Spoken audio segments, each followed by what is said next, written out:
Chapter 36. How did the children handle it? William asked. The children didn't even know he was gone, I said. In their minds, he left in September. In December, they never asked, not once, about their father.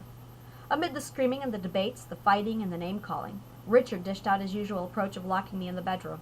I lost both my jobs due to stress that affected my attendance. Richard refused to drive me to work and would not allow me to take the bus. He would not take me to a clinic for my thumb, which had swollen and maintained a permanent state of agony.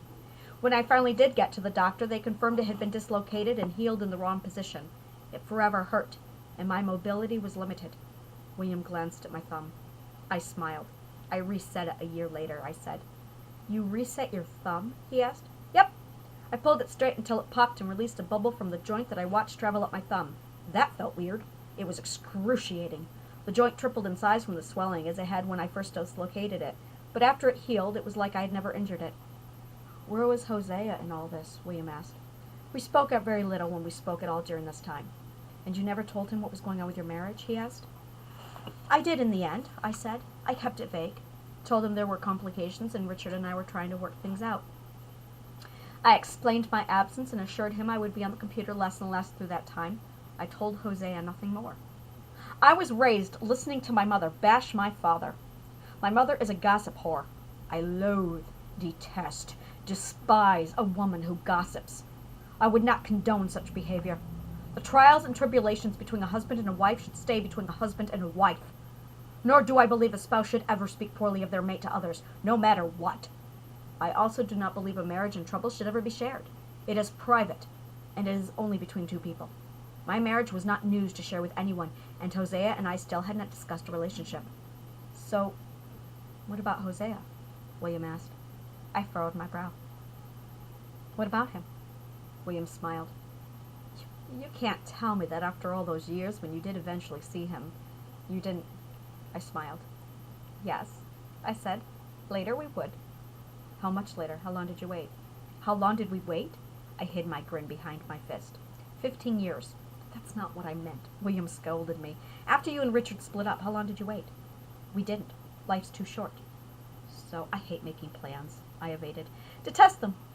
Plans feel like a prison. What if I changed my mind, changed my mood, changed my heart? Don't get me wrong. I am not one of those women who can't make up her mind. I know what I want. I always know exactly what I want. I am very decisive, but I hate plans. I hate building expectations. Plans leave no room for freedom. We made no plans, but we didn't wait either. Whatever played out would play out, but yes, we both knew if we were together, we would invariably have sex. A week after Richard moved out, Hosea and I swapped phone numbers. I immediately went down to the courts and filed for custody, separation, and divorce. And by the end of December, I had court dates for everything. The divorce was amiable and fast. Richard wanted nothing. I wanted nothing and invited him to take anything he wanted.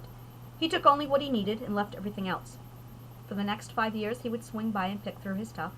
He didn't want to take from the children. He provided $600 every month up until a court agreement was made. The $600 kept the rent. I can't say it was caught up, but it postponed the eviction notices, and I began job hunting.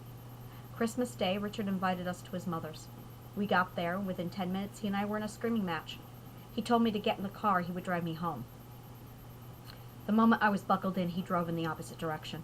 What are you doing? I asked. Kidnapping you. What? I shrieked.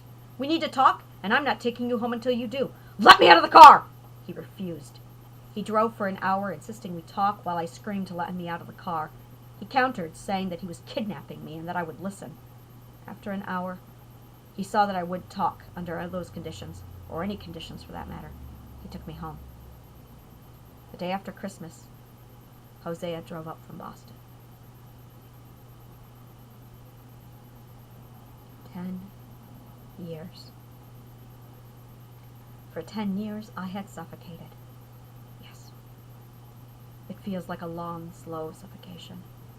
The desperation, the loneliness, the feeling of complete helplessness, lack of control, inability to direct your own fate, all of it. You kill everything inside of you, anything that makes you feel. You destroy it just so you can live without the pain. After a while, you forget that you feel nothing. You get used to the state of perpetual numb. You forget that you aren't feeling. When Hosea walked through my front door that night, I saw his hands.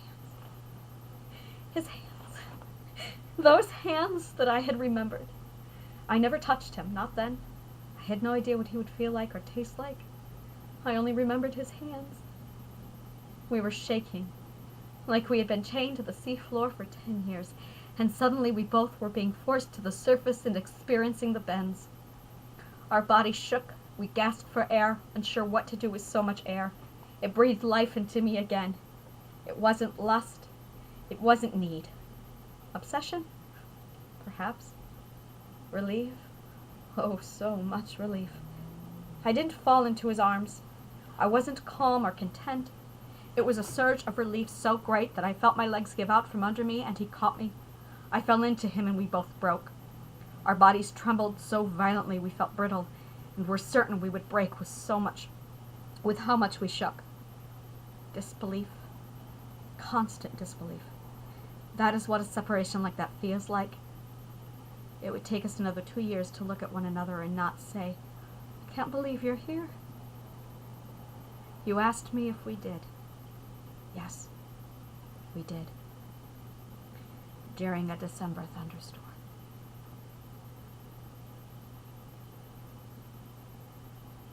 I should end the story here.